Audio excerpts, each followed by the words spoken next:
Puji Tuhan, saya sampaikan selamat sore dan salam sejahtera dalam Tuhan kita Yesus Kristus. Haleluya. Sungguh bersyukur kepada Tuhan, kita boleh kembali bersama-sama beribadah sore hari ini.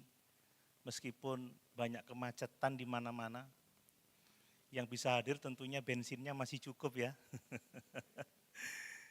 Ini dampak dari distribusi yang terganggu ya, sebab perjalanan dari Banyuwangi ke Jember macetnya luar biasa. Wah, mari kita terus berdoa supaya jalan-jalan semakin lancar, semakin membaik. Nama Tuhan dipermuliakan. Kita juga bersyukur kita sudah ada di minggu keempat di bulan Juli ini. Bapak Ibu, di minggu keempat ini kita akan mengakhiri tema khotbah tentang perjalanan iman kita. Saya mau merefresh sedikit bagaimana di minggu pertama kita belajar sebagai orang-orang percaya, kita masuk dalam perjalanan iman ini oleh karena anugerah Allah. Amin. Oleh karena Tuhan mengaruniakan iman kepada kita. Allah menyelamatkan kita di dalam Kristus Yesus. Di dalam perjalanan iman kita telah belajar bahwa kita membutuhkan iman yang teguh. Kita membutuhkan iman yang kuat, iman yang tidak tergoncangkan. Hidup ini penuh dengan tantangan Bapak Ibu ya, apalagi di zaman sekarang ini. Sekularisme begitu luar biasa, pluralisme.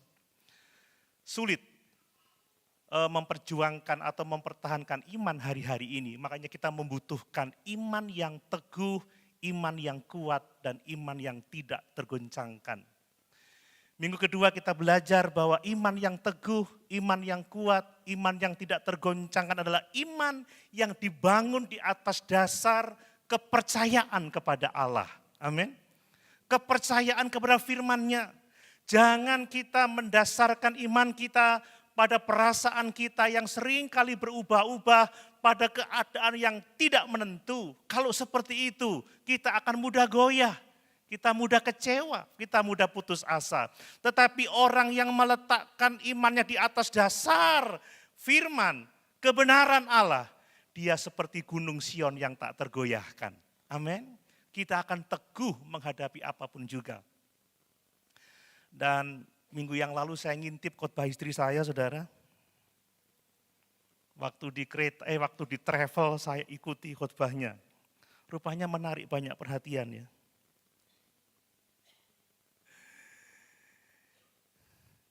Diberitakan bahwa iman yang kuat, iman yang teguh, iman yang dibangun di atas dasar firman menuntun kita hidup karena percaya, bukan karena melihat. Amin Bapak Ibu. Ini satu hal yang sangat penting. Kalau kita mau tiba pada tujuan akhir kita, yaitu kehidupan kekal, kehidupan yang mulia bersama-sama dengan Tuhan di dalam kerajaan surga. Mari bangun iman kita, miliki iman yang kuat, iman yang teguh, iman yang tidak tergoyahkan, iman yang dibangun di atas dasar kepercayaan kita kepada Allah, kepada firman-Nya. Sehingga kita teguh seperti gunung Sion yang tidak akan goyah. Hiduplah karena percaya, bukan karena melihat. Amin. Dan sore hari ini sebagai penutup seri perjalanan iman, mari Bapak Ibu, iman kita tidak boleh berhenti pada kita. Iman harus kita teruskan kepada anak-anak kita. Amin. Iman harus kita wariskan kepada anak-anak kita. Saya sangat bersyukur melihat keluarga-keluarga yang membawa anak-anaknya rombongan saudara ya. Saya senang sekali. Kenapa? Itu bagian dari proses mewariskan iman kepada anak-anak kita. Amin. Ini adalah kehendak Allah bagi setiap kita yang percaya kepada Tuhan. Iman tidak boleh berhenti pada kita. Iman harus kita wariskan kepada anak-anak kita. Dan kita berharap, kita berdoa, kita mendorong supaya anak-anak kita nanti juga mewariskan iman mereka kepada anak-anak mereka. Itulah kehendak Tuhan, supaya di dalamnya namanya dipuji dan dipermuliakan. Mari kita membaca di dalam 2 Timotius 1 ayat 3-7. 2 Timotius 1 ayat 3-7 ya, iman yang diteruskan itu menjadi warisan yang berharga untuk anak cucu kita. 2 Timotius 1 ayat 3 sampai ayat yang ke-7. Demikian firman Tuhan. Aku mengucap syukur kepada Allah yang kulayani dengan hati nurani yang murni, seperti yang dilakukan nenek moyangku. Dan selalu aku mengingat engkau dalam permohonanku, baik siang maupun malam. Dan apabila aku terkenang akan air matamu yang kau curahkan, aku ingin melihat engkau kembali supaya penuhlah kesukaanku. Perhatikan ayat yang kelima. Sebab aku teringat akan imanmu yang tulus ikhlas, yaitu iman yang pertama-tama hidup di dalam nenekmu Lois dan di dalam ibumu Eunike, dan yang aku yakin hidup juga di dalam dirimu. Karena itulah kuperingatkan engkau untuk mengobarkan karunia Allah yang ada padamu oleh penumpangan tanganku atasmu. Sebab Allah memberikan kepada kita bukan roh ketakutan, melainkan roh yang membangkitkan kekuatan, kasih, dan ketertiban. Haleluya. Puji Tuhan. Berbicara tentang iman yang diteruskan, iman sebagai warisan yang berharga bagi anak cucu kita. Bapak Ibu yang dikasihi oleh Tuhan, teks ini mengajar kepada kita bahwa iman tidak boleh berhenti pada satu generasi saja. Tidak boleh. Iman tidak boleh berhenti pada kita yang hidup hari ini. Iman harus diteruskan kepada anak cucu kita dan generasi-generasi selanjutnya sampai Tuhan Yesus datang kembali. Amin. Ini kehendak Tuhan atas kehidupan kita. Dari ayat-ayat ini kita membaca bagaimana Paulus itu dia mengenang iman yang tulus ikhlas. Perhatikan, dia mengenang iman yang tulus ikhlas, mengingat iman yang tulus ikhlas, iman yang mula-mula dilihatnya pada diri nenek Timotius yaitu Lois. Dan iman Lois itu diwariskan kepada anaknya, itulah ibu Timotius yang namanya Eunike. Jadi iman itu ada pada Lois dan iman itu diwariskan kepada Eunike. Dan iman itu juga pada akhirnya diteruskan kepada Timotius yang pada saat itu menjadi hamba Tuhan yang setia. Amin Bapak Ibu.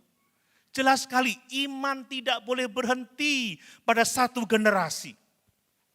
Penting sekali transfer iman yang hidup, ya, transfer iman yang nyata.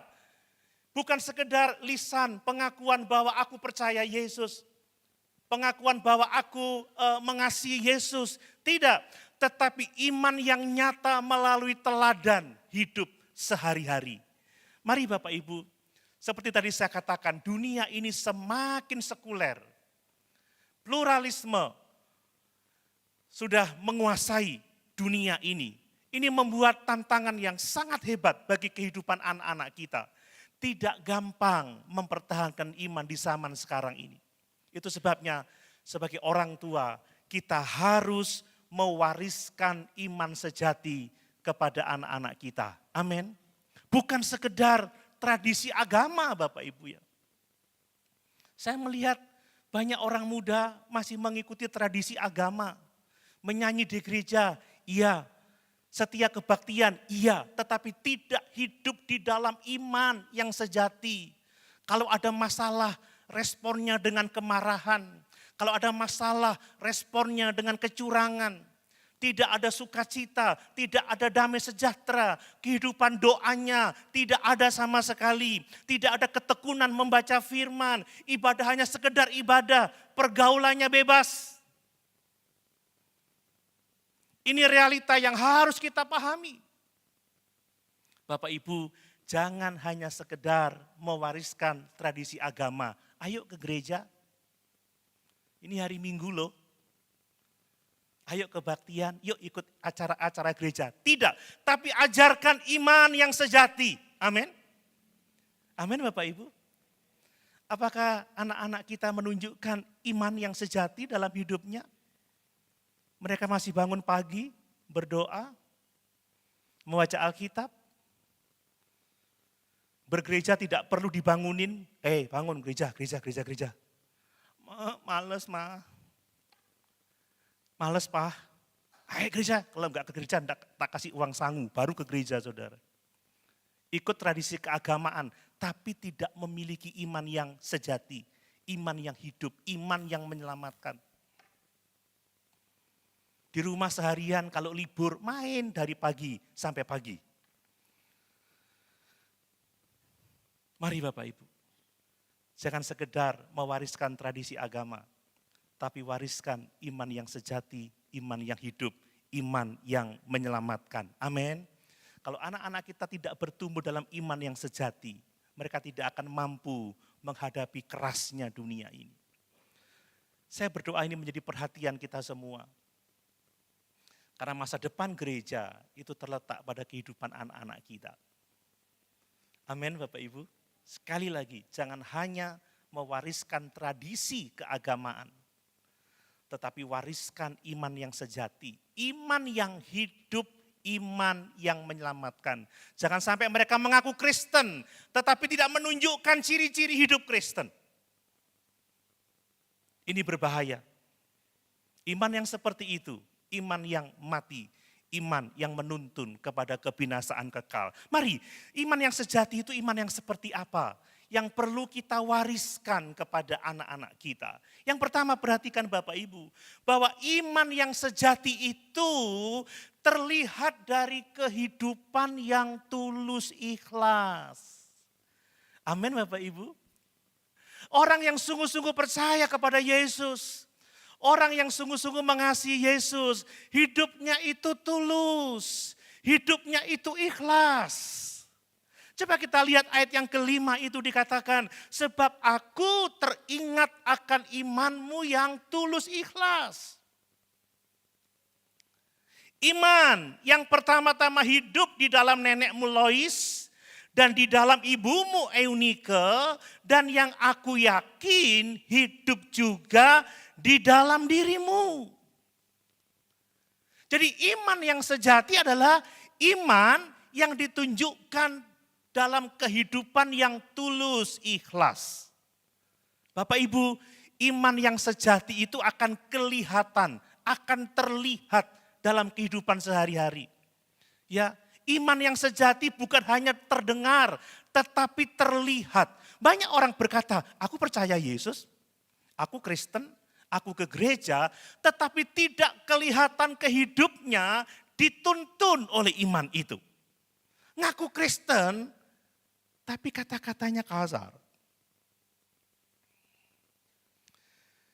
Saya ini beberapa hari ini dapat SMS ya memang ada orang yang curhat saudara ya. Tapi nggak mau dinasehati. Kalau WA masuk ke saya itu, aduh kata-katanya kasar. Kalau ngomong gini, aku ini dari kecil eklesia loh. Tapi saudara, hidupnya tidak menunjukkan bahwa dia seorang Kristen yang tulen.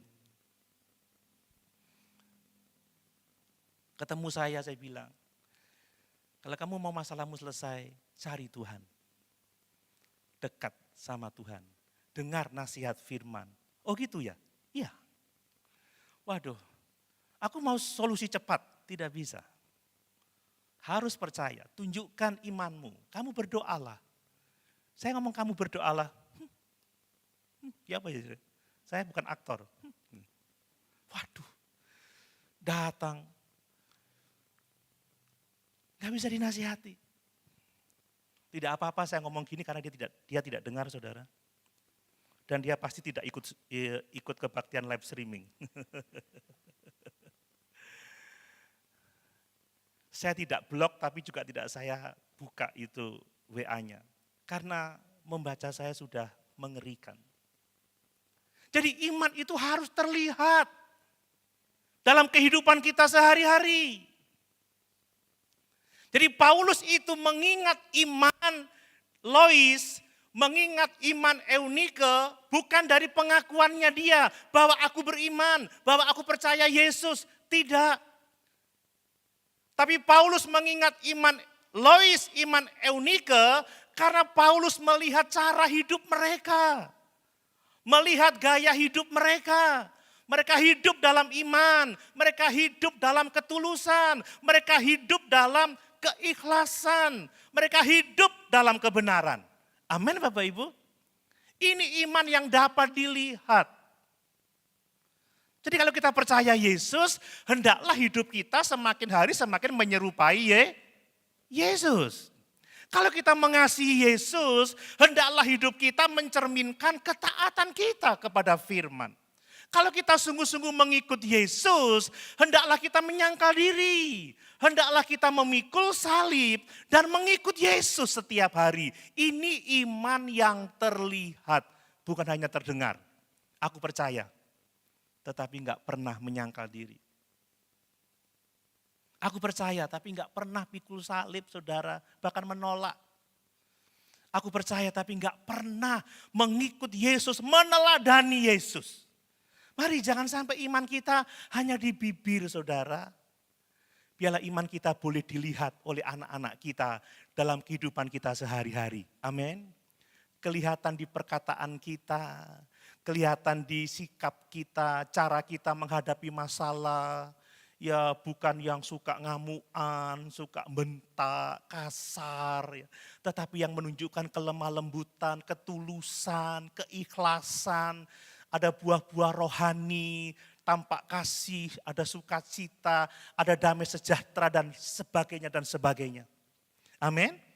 Ini iman yang dapat dilihat. Saya berharap Bapak Ibu melihat iman saya. Dan saya juga berdoa dapat melihat iman yang tulus ikhlas dalam kehidupan Bapak Ibu saudara sekalian. Ini menjadi penting. Nah, kata tulus ikhlas itu dalam kata Yunaninya itu anuprokritos. Jadi anupokritos. Anupokritos itu menekankan ketiadaan kemunafikan. Jadi tulus ikhlas artinya enggak munafik, saudara. Tulus ikhlas itu artinya tidak berpura-pura. Pura-pura baik padahal tidak. Ya. Tidak berpura-pura. Kemudian anupokritos atau tulus ikhlas artinya tidak berpenampilan rohani, tetapi sesungguhnya hidupnya jauh dari Tuhan. Saudara kalau pas diajak, yuk mari kita berdoa. Wah. Tapi sebenarnya yang dipikirkan nanti pulang makan apa ya? Capcay, fuyung hai, siomay, sioba, hai hai. Padahal posisinya rohani. Kadang kalau doa pagi itu, tapi pikirannya kemana-mana. Penampilannya malaikat, saudara. Penampilannya rohani, tetapi sesungguhnya tidak, saudara ya. Ini yang namanya anupokritos. Tulus ikhlas itu tidak pura-pura, apa adanya, ya di atas ya, tidak di atas tidak. Mari Bapak Ibu, iman kita harus terlihat. Bukan hanya kita ucapkan. Coba kita bandingkan di Yakobus 2 ayat 18. Yakobus pasal 2 ayat 18. Demikian firman Tuhan ya. Tetapi mungkin ada orang berkata, padamu ada iman dan padaku ada perbuatan. Aku akan menjawab dia, tunjukkanlah kepadaku imanmu itu tanpa perbuatan, dan aku akan menunjukkan kepadamu imanku dari perbuatan-perbuatanku. Amin Bapak Ibu. Iman itu hanya dapat ditunjukkan melalui perbuatan-perbuatan. Itulah yang namanya perbuatan iman. Kalau kita percaya Yesus, tunjukkan dalam setiap perbuatan kita, perkataan kita, perilaku kita, keputusan-keputusan yang kita buat harus mencerminkan iman kita kepada Yesus, harus mencerminkan perkataan kita kepada Yesus. Dan kalau Bapak Ibu hadir sore hari ini adalah salah satu wujud tindakan untuk menunjukkan iman kita melalui kesetiaan dalam ibadah kepada Tuhan. Amin. Itu salah satu aja.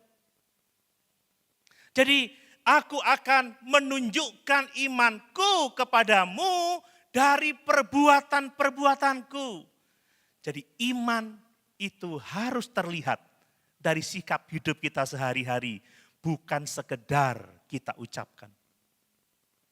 Ya, coba kita bandingkan lagi Matius 5 ayat yang ke-16.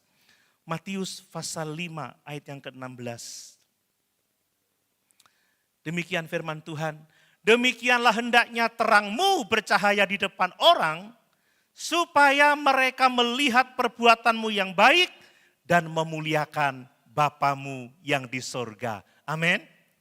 Apa maksudnya? Yesus menghendaki supaya murid-muridnya, supaya para pengikutnya menunjukkan imannya, menunjukkan identitasnya sebagai murid Yesus melalui perbuatan baik. Melalui gaya hidup yang memuliakan Tuhan. Inilah iman yang kelihatan, bukan hanya terdengar. Nah kemudian iman yang sejati itu diteruskan lewat keteladanan hidup, Bapak Ibu. Ya kita tidak hanya bisa meneruskan iman hanya secara verbal, tetapi harus melalui keteladanan hidup. Ya, dalam budaya Yahudi, pewarisan iman itu dilakukan melalui keteladanan. Bukan hanya lewat pengajaran formal, tetapi melalui kehidupan sehari-hari. Saya yakin Lois dan Eunike tidak hanya mengajar firman kepada Timotius, tetapi juga menjadi teladan bagi Timotius. Sehingga Timotius menjadi hamba Tuhan yang setia. Dan yang menarik lagi, Paulus tidak memuji istilahnya keberhasilan secara fisik dari Lois, dari Eunike, tidak. Tidak memuji karir mereka, tetapi memuji kedalaman iman mereka. Yang diingat bukan karir, yang diingat iman mereka. Iman yang tulus ikhlas. Iman yang tiada kepura-puraan. Ini menunjukkan pengaruh rohani yang sangat hebat dari seorang ibu kepada anaknya. Bahkan seorang nenek kepada cucunya. Ini pengaruh yang sangat luar biasa. Bapak Ibu kalau saudara membaca di dalam Kisah Rasul pasal 16. Ayah dari Timotius itu seorang Yunani. Ada kemungkinan dia bukan seorang beriman. Ada kemungkinan dia bukan orang Kristen. Tetapi di tengah-tengah situasi yang seperti itu, Lois dan Eunike ditolong oleh Tuhan untuk dapat mewariskan imannya kepada anaknya. Amin Bapak Ibu. Ya seringkali kita punya kondisi yang sulit dalam rumah tangga. Kita hidup di lingkungan yang tidak percaya, yang tidak setia kepada Tuhan. Tetapi jangan takut, Allah sanggup menolong kita. Amin. Kita bisa mewariskan iman kita kepada anak kita sekalipun situasinya sulit. Dan dari situ kita juga bisa belajar bahwa iman yang sejati itu pertama-tama tumbuh di dalam keluarga, Bapak Ibu. Keluarga itu sangat-sangat penting. Ya, iman Lois itu diwariskan, iman Eunike itu diterima dari iman ibunya Lois. Dan iman Timotius tumbuh dalam rumah tangga, dalam binaan Eunike ibunya. Dan demikian dalam satu keluarga, iman itu diwariskan secara nyata, diwariskan secara luar biasa. Mari kita menjadikan keluarga kita tempat di mana anak kita bertumbuh di dalam iman. Amin Bapak Ibu. Tidak hanya anak kita ya, mungkin ada saudara-saudara yang tinggal bersama-sama dengan kita. Mungkin pasangan kita belum sungguh-sungguh percaya Yesus. Keluarga itu menjadi tempat di mana iman itu dapat bertumbuh. Ini harus diperjuangkan Bapak Ibu ya, apalagi di zaman terakhir ini. Di mana yang namanya godaan ya. Ada banyak hal yang mendistraksi pikiran kita, yang mengalihkan perhatian kita dari hidup Kristen yang sejati. Makanya keluarga perlu membangun yang namanya mesbah doa kan begitu ya. Keluarga perlu membangun pembacaan Alkitab bersama-sama. Keluarga harus merencanakan pelayanan bersama-sama. Keluarga harus merencanakan ibadah bersama-sama, kan seperti itu. Ya kalau hari Minggu, selagi dalam satu rumah komitmen Minggu, kita harus ke gereja. Tidak boleh tidak, semua harus ke gereja. Tiap pagi kita harus berdoa bersama-sama, malam kita membaca Alkitab bersama-sama. Amin Bapak Ibu. Kalau kita tidak mengupayakan itu, maka tidak akan terjadi yang namanya pewarisan iman itu. Keluarga sangat-sangat penting. Seringkali kita terlalu sibuk dengan televisi, ya, sibuk dengan medsos, tetapi kita lupa pentingnya misbah doa, pentingnya misbah keluarga, pentingnya membaca firman Tuhan, pentingnya melayani bersama-sama, pentingnya beribadah bersama-sama. Mari Bapak Ibu dikasih oleh Tuhan, jadikan keluarga kita menjadi tempat di mana anak-anak kita belajar hidup beriman. Bukan sekedar hanya tahu tentang kekristenan itu seperti apa. Mari kita menolong mereka memiliki iman yang kuat, iman yang teguh, iman yang tidak tergoncangkan. Mari kita menolong mereka untuk mendasarkan imannya kepada Allah. Karena orang yang percaya kepada Allah seperti Gunung Sion, yang tidak akan goyah untuk selama-lamanya. Mari ajar anak-anak kita untuk hidup karena iman, bukan karena melihat. Amin. Tidak mudah digoyahkan oleh berbagai macam situasi keadaan dunia ini.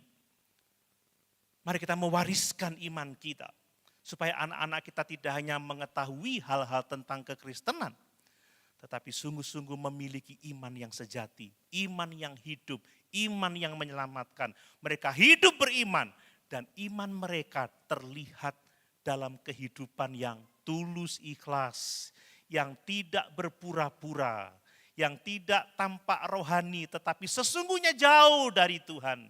Tetapi orang-orang yang sungguh-sungguh memiliki hubungan yang intim dengan Tuhan. Amin Bapak Ibu. Amin. Puji Tuhan. Hal yang kedua Bapak Ibu. Iman yang sejati itu harus dikobarkan.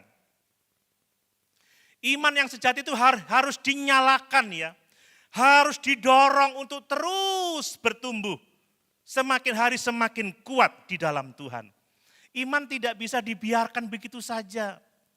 Iman itu harus dibangun, dinyalakan, dikobarkan, didorong. Kan begitu ya. Coba kita baca ayat yang ke-6 lagi ya. Di dalam 2 Timotius 1 ayat yang ke-6.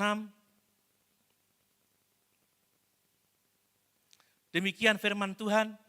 Karena itulah kuperingatkan engkau untuk mengobarkan karunia Allah yang ada padamu oleh penumpangan tanganku atasmu.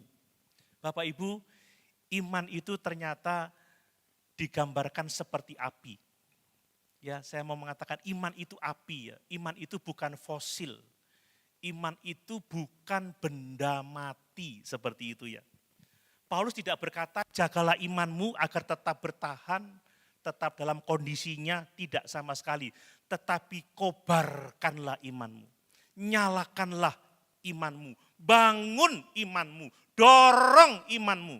Supaya bertumbuh semakin hari semakin kuat di dalam Tuhan. Bapak Ibu mengobarkan iman, amin. Menyalakan iman seperti semangat. Semangat itu bukan benda mati, semangat itu seperti api, semangat itu harus dikobarkan, semangat itu harus dinyalakan. Makanya dulu seringkali saya tidak diucapin selamat pagi, tetapi semangat pagi. Ayo semangat, semangat, semangat. Saudara kalau punya iman tidak dikobarkan, iman itu lama-lama redup, iman itu lama-lama mati. Saudara, rajin bergereja perlu dikobarkan tidak? Halo? Banyak orang yang enggak semangat bergereja, yang enggak semangat baca Alkitab, yang enggak semangat berdoa. Itu butuh dikobarkan, itu butuh dinyalakan Bapak Ibu ya. Kata kobarkanlah itu dari kata Yunani anasopireo. Ya, anasopireo. Anasopireo itu artinya menyalakan kembali api yang mulai padam. Ya, perhatikan, menyalakan kembali api yang mulai padam. Ini seperti menghidupkan bara api yang hampir mati. Ya, kalau kita membakar sate itu kan pakai arang ya. Kalau tidak dikobarkan, tidak dikipas, maka lama-lama apinya itu mulai mati. Kalau sudah mulai mati, dikipas lagi. Kadang-kadang ditiup, kalau orang zaman dulu kalau masak pakai tungku, mereka itu punya bambu panjang, ditiup. Pernah lihat yang seperti itu Bapak Ibu? Kalau belum pernah lihat berarti baru lahir tahun 2000-an. Atau tahun 2015-an ke atas. Tapi zaman kita, zaman saya, nenek-nenek saya kalau masak itu pakai tungku, ditiup. Kalau iman tidak dikobarkan seperti api yang hampir mati, maka iman itu lama-lama mati Bapak Ibu. Jadi menghidupkan kembali api yang mulai padam. Jadi iman itu bukan sesuatu yang statis, tidak.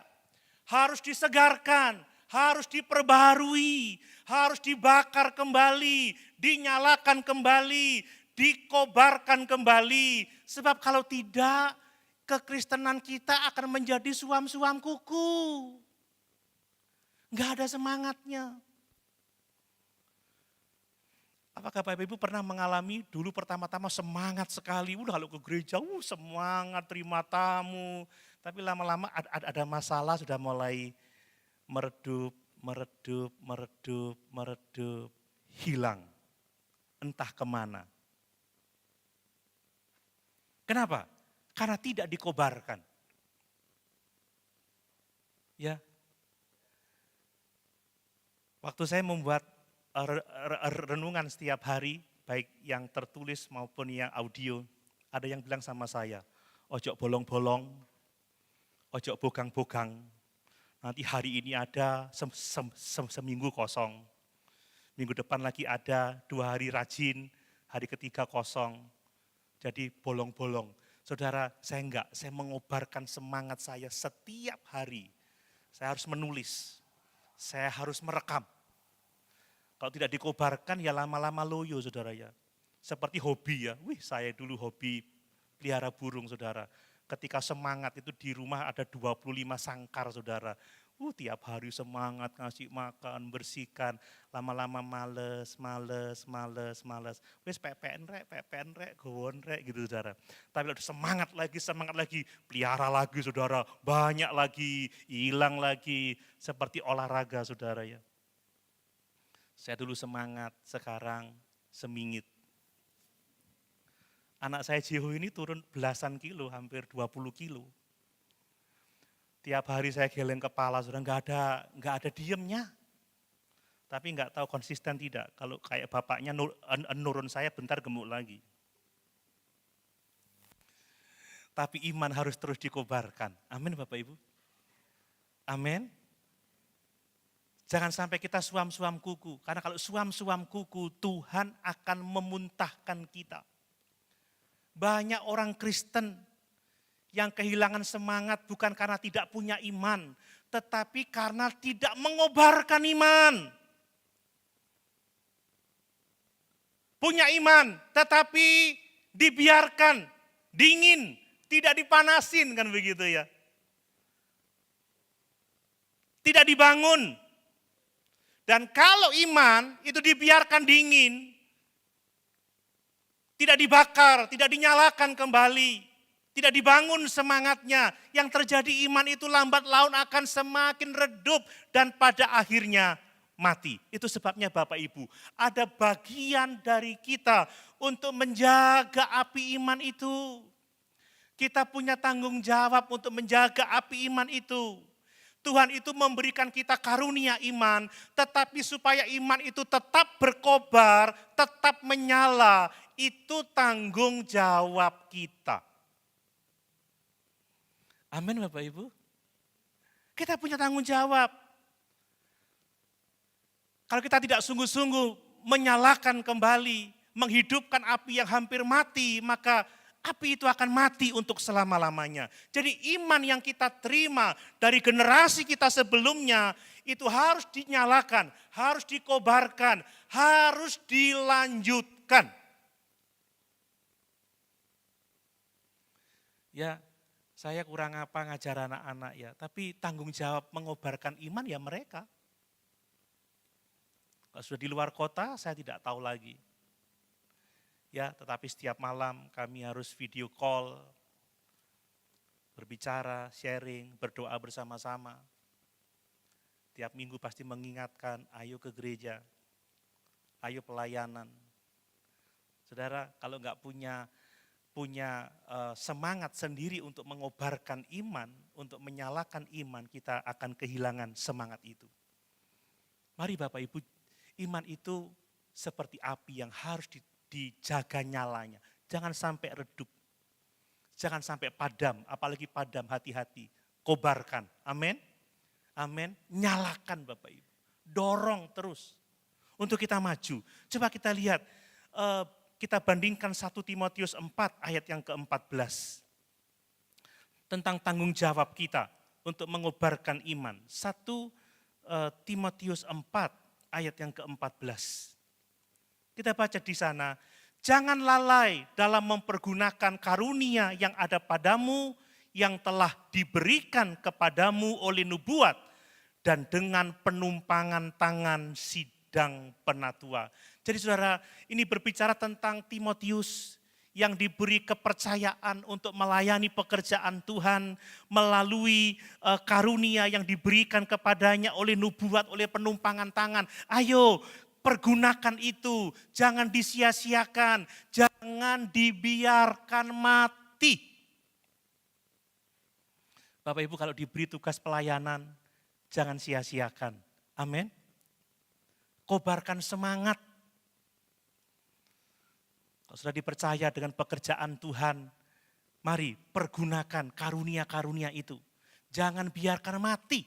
Banyak orang yang punya karunia rohani, tetapi kenapa tidak jadi berkat? Karena tidak mau menggunakan karunia itu. Kita perlu menyalakannya, kita perlu mengobarkannya, kita perlu terus mengerjakannya. Kan seperti itu.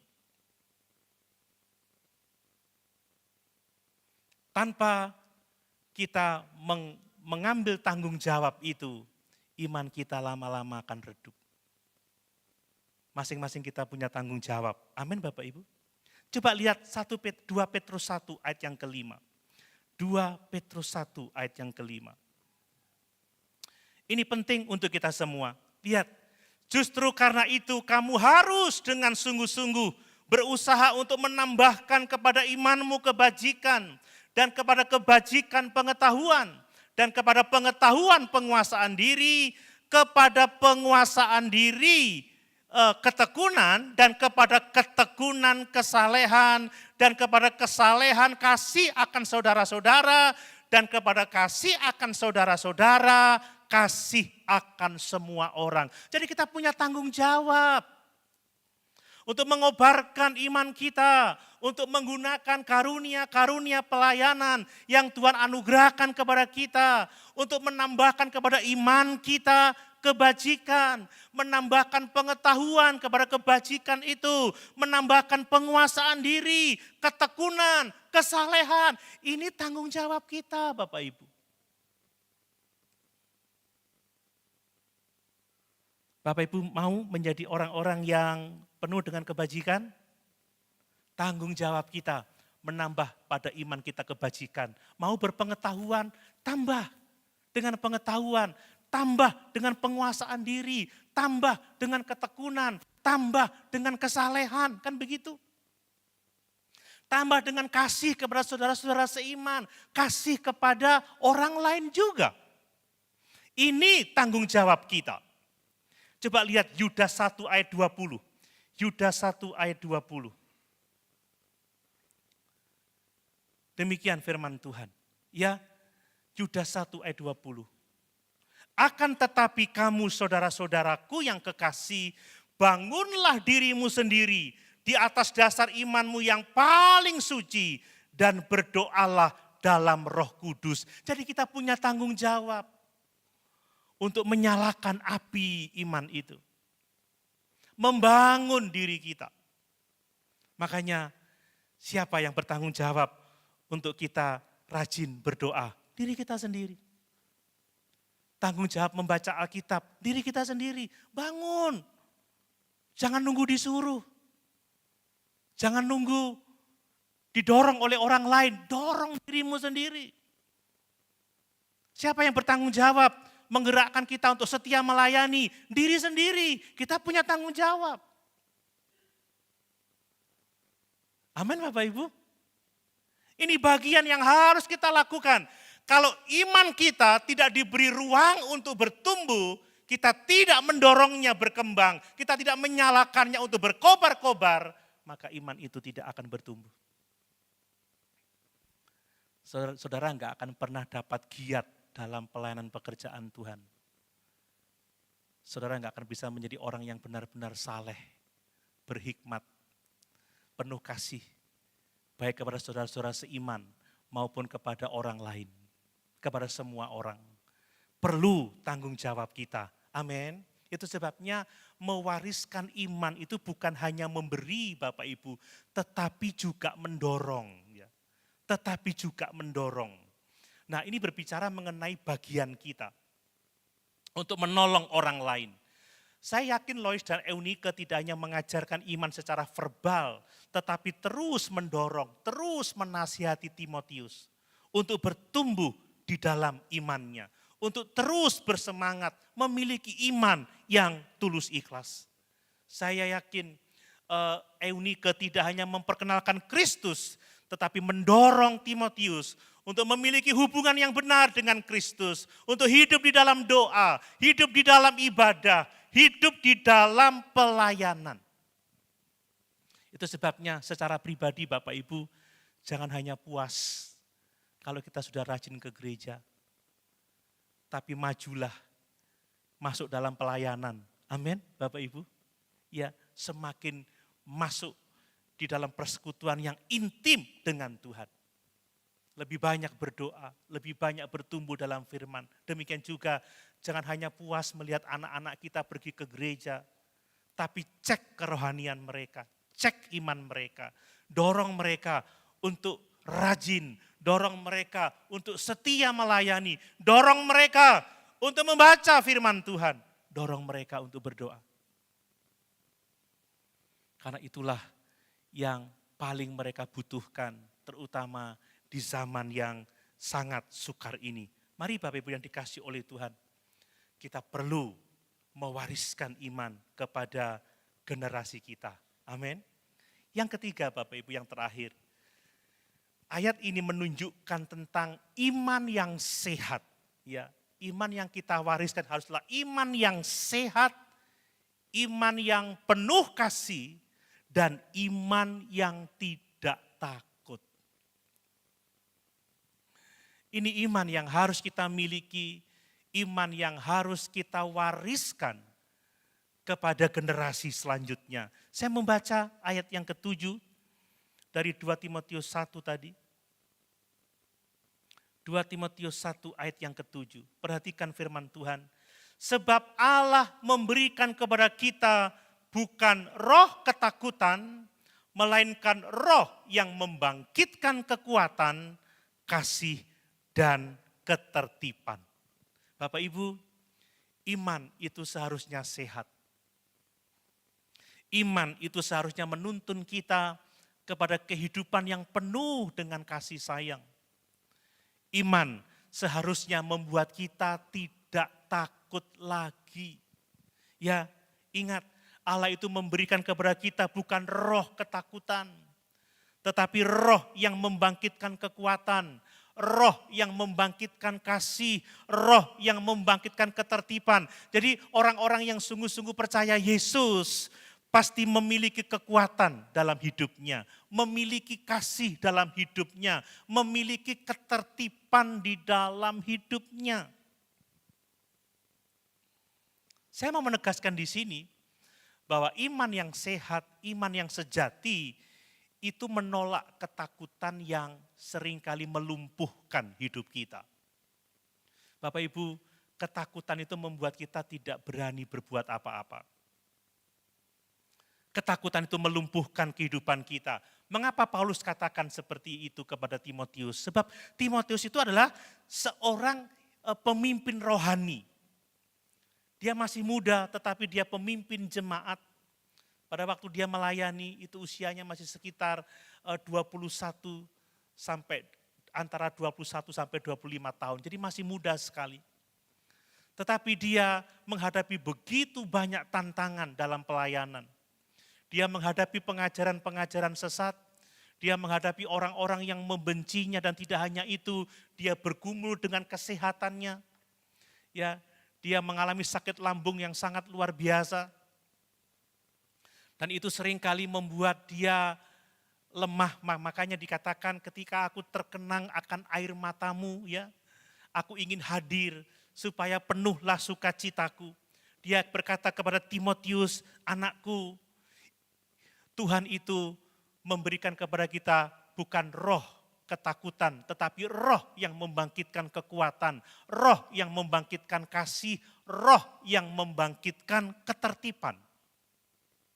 Bapak Ibu, kata takut itu dari kata Yunani deilia. Ya. Deilia itu artinya takut dalam pengertian pengecut, tidak berani melakukan tugas tanggung jawabnya.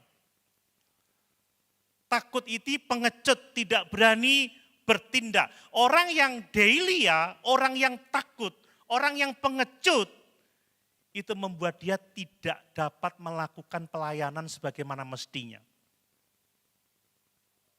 Orang yang deilia itu menjadi orang-orang yang tidak berani bersaksi dengan terus terang. Tidak berani mengambil langkah iman. Makanya penting bagi orang tua juga, para pemimpin gereja untuk tidak takut. Tidak takut melayani, tidak takut bersaksi, tidak takut mewariskan iman. Bapak Ibu, kalau saya takut, saya tidak berani menegur. Saya tidak berani menemplak dosa. Saya tidak berani menyatakan kesalahan karena takut. Ya. Kalau takut, kita tidak berani bersaksi, kita tidak berani menceritakan Yesus. Saudara, kalau saudara deilia, saudara nggak bisa melayani Tuhan. Ingat, di dalam Kisah Rasul 1 ayat yang ke-8, tetapi kamu akan menerima kuasa kalau Roh Kudus turun ke atas kamu dan kamu akan menjadi saksiku. Roh itu memberikan keberanian, bukan ketakutan. Memberikan kasih dan ketertiban. Kalau kita sungguh-sungguh percaya, sungguh-sungguh menerima Roh Kudus, kita tidak takut lagi melayani Tuhan. Amin. Kita tidak takut lagi bersaksi. Bapak Ibu, sebagai pembimbing rohani, kita nggak berani menasihati loh ya kalau kita ada roh ketakutan. Kita nggak berani menyatakan kebenaran, menyatakan kesalahan. Ya, kalau kita ini takut, kalau ngomong, kalau khotbah kita ingin menyenangkan manusia, bukan menyenangkan Tuhan. Tapi sebagai orang-orang yang beriman, ingat Roh Kudus memberikan kepada kita roh yang membangkitkan kekuatan, roh yang membangkitkan kasih, dan roh yang membangkitkan ketertiban. Jadi iman yang sejati itu Bapak Ibu, itu akan selalu disertai dengan kasih, disertai dengan kekuatan rohani. Amin. Kalau Bapak Ibu sungguh-sungguh punya iman yang sejati, ada kasih. Ada kekuatan yang sejati, bukan pengecut. Sehingga lari dari tanggung jawab. Lari dari kesaksian hidup. Ini bicara tentang kuasa yang memberi kekuatan. Bicara tentang kasih Allah. Kasih yang menuntun kita untuk tidak egois. Kasih yang membuat kita rela mengorbankan. Bahkan mengorbankan hidup kita untuk keselamatan orang lain. Iman yang memberikan kepada kita ketertiban atau sopronismos, saudara. Ini bicara mengenai kendali diri, disiplin rohani. Mari kita memiliki iman yang seperti itu. Ya, ini bukan hanya keyakinan di dalam hati, tetapi ini ada manifestasi karakter ilahi. Itulah kekuatan, itulah kasih, itulah ketertiban. Ketika kita sungguh-sungguh hidup dalam iman, Bapak Ibu dikasihi oleh Tuhan, hidup kita pasti menunjukkan kekuatan di dalam Tuhan. Amin. Kita nggak takut bersaksi, nggak takut mewariskan iman, nggak takut menasihati. Kita penuh dengan kasih. Sekalipun mungkin kita ditolak, kita tetap setia karena kita mengasihi. Kita mau menyatakan kebenaran, kita tertib. Ya, kita punya disiplin rohani. Hidup kita tidak kacau. Tetapi sungguh-sungguh memuliakan Tuhan. Mari Bapak Ibu yang dikasihi oleh Tuhan. Kita tidak bisa mewariskan iman kalau iman kita tidak sehat, kalau iman kita tidak kuat, kalau iman kita tidak membangkitkan kasih dalam kehidupan kita. Mari iman yang kita terima, ya, iman yang dianugerahkan kepada kita tidak boleh berhenti pada kita. Kita harus mewariskannya kepada anak-anak kita, mewariskannya kepada generasi kita yang selanjutnya. Iman itu harus dinyalakan, harus dikobarkan, harus didorong. Supaya iman kita tidak mati Bapak Ibu. Dan iman kita harus sehat. Iman yang menghasilkan buah kekuatan. Iman yang menghasilkan kasih. Dan iman yang menghasilkan ketertiban. Amin. Kiranya perjalanan iman kita tidak berhenti pada diri kita sendiri.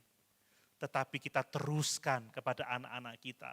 Dan kita berdoa, kita mendorong anak-anak kita untuk meneruskan juga iman mereka kepada anak-anak mereka.